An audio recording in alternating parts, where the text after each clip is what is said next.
Thank you. I'd be honored. Not so fast, boy. I will lend you some armor in better condition than the shambles on your back. Wouldn't want to return you to my old friend with scratches on your pretty face, or with any parts missing. Tybalt chuckled. I'd be much obliged, sir. Thank you again for this opportunity. You are quite welcome. I've seen how well you handle your sword, but I recommend you take a few of the mercenaries from camp with you. There are quite a few goblins out there.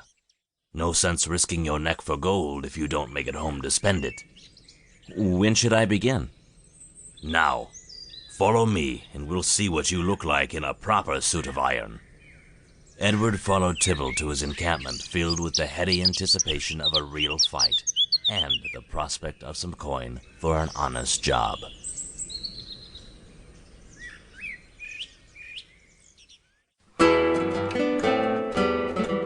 Tybalt's tale proved true.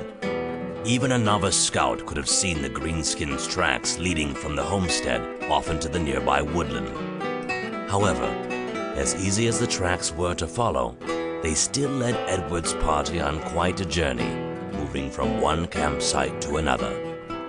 Edward's party knew they were getting close when they eventually found campfire ashes that were still warm. A few more hours of travel saw them finally catch up to their quarry, who hadn't even bothered to post sentries. A few of the goblins were starting a fire and drinking their signature dark and heady grog.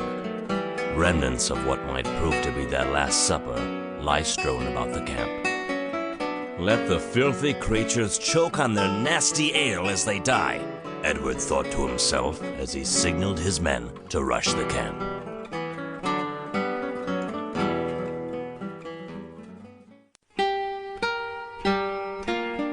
Edward didn't have to think about his attack, as his well-trained sword arm hacked and slashed through the forest's intruders with great ease.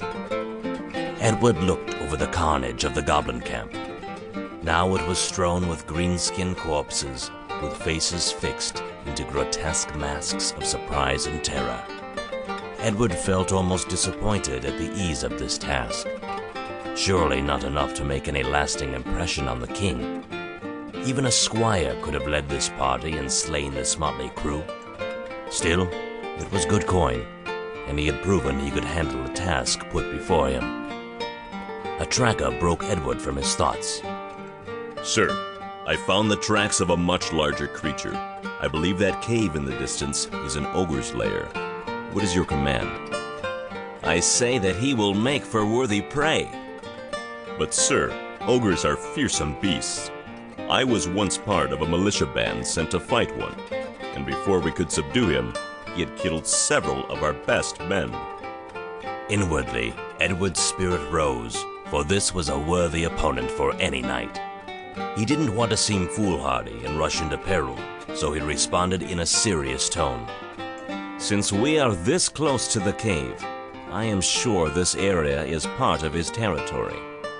He poses more of a threat to the folk living near this forest than that band of goblins did. By slaying him, we protect them. The tracker began to object, but Edward did not listen.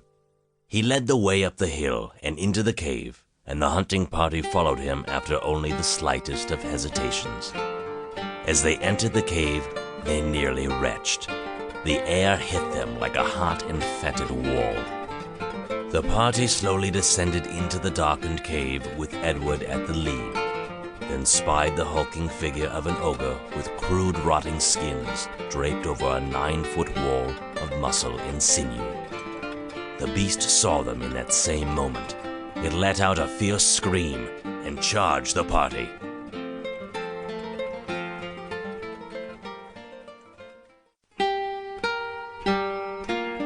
The fight with the ogre was fierce. Edward was amazed by how many deep wounds the beast could withstand before it finally toppled. The party took the ogre's head as a trophy, gathered their wounded comrades, and departed the cave. They felt palpable relief as they emerged from its fetid, stinking darkness into the sunlight and clean air. By evening, they caught up with the king's hunting party. Edward tried to remain outwardly